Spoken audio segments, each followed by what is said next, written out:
Assalamualaikum warahmatullahi wabarakatuh. Alhamdulillahirabbil alamin.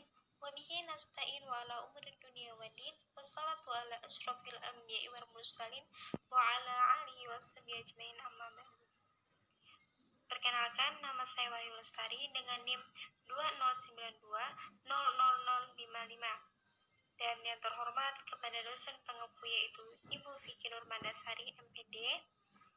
Di sini saya akan memaparkan atau menjelaskan peta konsep yang akan saya jelaskan, yaitu mengenai yang pertama, sejarah perkembangan bahasa Indonesia, yang kedua, ragam bahasa Indonesia, yang ketiga, ejaan bahasa Indonesia, yang keempat, memahami kalimat diksi, dan yang kelima, yaitu kalimat efektif. Hai, ini saya akan menjelaskan dan memaparkan peta konsep saya. Sejarah perkembangan bahasa Indonesia.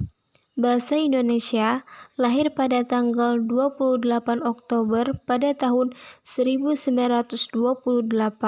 Pada saat itu, pemuda pelopor Nusantara sedang berkumpul dalam rapat pemuda. Dalam rapat tersebut menghasilkan ikrar yang berbunyi, 1. Kami putra dan putri Indonesia mengaku bertumpah darah yang satu, tanah Indonesia. 2. Kami putra dan putri Indonesia mengaku berbangsa yang satu, bangsa Indonesia. 3. Kami putra dan putri Indonesia menjunjung bangsa, persatuan bangsa Indonesia. Bahasa Indonesia berasal dari bahasa Melayu. Hal itu dilandasi bahwa bahasa Melayu digunakan sebagai langue French pada masa di tanah Nusantara. Pada masa kerajaan Nusantara dulu ada dua jenis yang digunakan, yakni bahasa Melayu Pasar dan Melayu Tinggi. Ada 4 faktor yang menyebabkan bahasa Melayu diangkat menjadi bahasa Indonesia.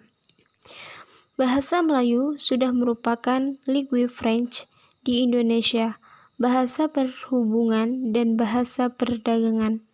2. Sistem bahasa Melayu sederhana, mudah dipelajari karena dalam bahasa Melayu tidak dikenal tingkatan bahasa atau bahasa kasar dan bahasa halus. 3. Suku Jawa, suku Sunda, dan suku yang lain dengan sukarela menerima bahasa Melayu menjadi bahasa Indonesia. 4. Bahasa Melayu mempunyai kesanggupan untuk dipakai sebagai bahasa kebudayaan dan arti luas. Fungsi bahasa Indonesia. 1. Fungsi umum bahasa Indonesia sebagai alat komunikasi sosial. 2. Fungsi khusus sarana komunikasi anggota masyarakat. Fungsi tersebut tampak dalam berbagai bidang lingkungan, tingkatan, dan kepentingan yang beraneka ragam, yaitu sarana interaksi dan adaptasi, 2. Sarana sosial, 3. Sarana ekspresi diri. Baik, memasuki materi yang kedua, yaitu ragam bahasa Indonesia. Pengertian ragam bahasa. Pengertian ragam bahasa yaitu variasi bahasa menurut pemakaian yang berbeda menurut topik yang dibicarakan, menurut hubungan pembicaraan, lawan pembicara, orang yang berbicara, serta menurut medium pembicara. Begitupun macam-macam ragam bahasa Indonesia. Yang pertama, menurut cara berkomunikasi, yaitu ada 2, ragam lisan dan ragam tulisan.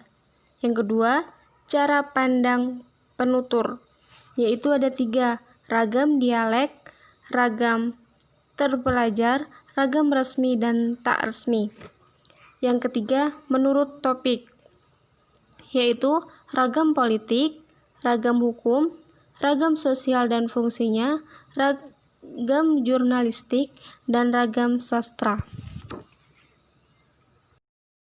Materi yang ketiga yaitu mengenai memahami diksi bahasa Indonesia. Yang dimaksud diksi ialah pilihan kata, maksudnya memilih kata yang tepat dan selaras untuk menguatkan atau mengungkapkan gagasan sehingga memperoleh efek tertentu. Persyaratan diksi. Persyaratan ketetapan dan kesesuaian. Tetap artinya kata-kata dapat menggunakan dengan tepat apa yang ingin diungkapkan. Kemudian, memahami persyaratan ketetapan dan kesesuaian dalam pilihan kata. Yang perlu diperhatikan yaitu A. Kaidah kelompok kata atau French, yaitu pilihan kata yang sesuai dengan kaidah kelompok, misalkan tepat, seksama, dan lazim. B. Kaidah makna kata, pilihan kata yang sesuai dengan makna kata, yaitu jenis makna, perubahan makna, pergeseran makna, serta relasi makna. C. Kaidah lingkungan sosial, pilihan kata yang sesuai dengan lingkungan, tingkatan sosial yang mengakibatkan terjadinya sosiolek, dan daerah atau geografi yang mengakibatkan dialek. D. Kaidah karang-mengarang, pilihan kata yang sesuai dengan kaidah mengarang, yaitu memilih kelompok yang berpasangan tetap. Memasuki materi yang keempat, yaitu mengenai ejaan bahasa Indonesia. Menurut Tasai 2002, mengemukakan bahwa ejaan adalah keseluruhan peraturan bagaimana melambangkan bunyi ujaran dan bagaimana hubungan antara lambang-lambang berikut. Poin-poin penting dalam ejaan, yaitu macam-macam ejaan. Macam-macam ejaan dibagi menjadi 6. Yang pertama, ejaan bahasa Indonesia yang disempurnakan. Yang kedua, ejaan baru bahasa Indonesia atau LBK, yaitu Lembaga Bangsa dan Kesastraan. Yang ketiga, ejaan Melindo. Dan yang keempat, ejaan pembaruan bahasa Indonesia. Yang kelima, ejaan Swewandi atau ejaan Republik. Dan yang terakhir yaitu ejaan Obhusen. Dan kemudian penulisan huruf. Penulisan huruf yaitu dibagikan menjadi 2. Yang pertama itu huruf besar dan huruf kapital. Yang kedua huruf miring. Kemudian dalam penulisan kata. Dalam penulisan kata yaitu dibagi menjadi 5. Yang pertama, kata dasar. Contohnya, dia tidak suka marah. Yang kedua, kata turunan. Contohnya, jawaban. Yang ketiga, kata ulang. Contohnya lauk pauk. Yang keempat, kata ganti. Contohnya, buku ini miliknya. Dan yang terakhir, gabungan kata, yaitu contohnya sapu tangan. Kemudian, penggunaan tanda baca. Yang pertama, tanda baca titik. Yang kedua, tanda baca koma. Yang ketiga, tanda baca titik koma. Yang keempat, tanda baca titik 2. Yang kelima, tanda hubung. Yang keenam, tanda pisah. Yang ketujuh, tanda elipsis. Yang kedelapan, tanda kurung. Yang ke-9, tanda tanya. Yang ke-10, tanda seru. Yang ke-11, tanda kurung salib. Yang ke-10 yaitu tanda kurung siku. Yang ke-11, tanda petik. Yang ke-12, tanda tunggal. Yang ke-13, tanda miring. Dan yang terakhir yaitu tanda apostrof. Baiklah, kita memasuki materi yang terakhir yaitu kalimat efektif. Kalimat efektif adalah kalimat yang memiliki kemampuan untuk menimbulkan kembali gagasan-gagasan pada pikiran, pendengaran, atau pembaca, seperti yang ada dalam pikiran, pembicara, atau penulis. Kalimat efektif mempunyai ciri-ciri, yaitu ada 6.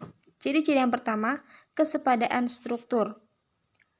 Kesepadaan struktur itu mempunyai ciri-ciri kalimat yang memiliki kesepadaan. Yang pertama, memiliki subjek dan predikat yang jelas. Yang kedua, tidak memiliki subjek yang ganda di dalam kalimat tunggal. Yang ketiga, beberapa kata hubung intra kalimat. Ciri-ciri kalimat efektif yang kedua yaitu keparalelan bentuk. Dan ciri-ciri yang ketiga, kehematan kata. Dalam hal kehematan kata, ada hal yang harus diperhatikan, yaitu yang pertama, menghindari unsur yang sama dalam majemuk. Yang kedua, menghindari kesinoniman dalam kalimat. Yang ketiga, menghindari penjamaan pada kata jamak. Ciri-ciri kalimat efektif yang keempat yaitu kecermatan. Dan yang kelima, membentuk penekanan dalam suatu kalimat ada beberapa cara. Membentuk penekanan dalam ketegasan, yaitu yang pertama, meletakkan kata yang ditunjukkan di depan kalimat. Yang kedua, membuat urutan yang bertahap. Yang ketiga, melakukan pengulangan kata. Yang keempat, melakukan pertentangan terhadap ide yang ditonjolkan. Yang keenam, menggunakan partikel. Dan ciri-ciri kalimat efektif yang terakhir yaitu kepaduan. Kepaduan sendiri memiliki ciri-ciri tersendiri, yaitu kalimat yang padu tidak bertele-tele. Yang kedua, kalimat yang padu menggunakan pola aspek, ditambah agen, ditambah lagi verbal secara tertib dalam kalimat-kalimat yang berpredikat personal. Yang ketiga, kalimat yang padu tidak perlu menyisipkan sebuah kata antara predikat, kata kerja, transitif, dan objek predikat tersendiri. Mungkin hanya itu yang bisa saya sampaikan. Kurang dan lebihnya saya mohon maaf. Saya akhiri, wabillahi taufiq wal hidayah. Wassalamualaikum warahmatullahi wabarakatuh. Sampai jumpa dan bertemu kembali ya guys.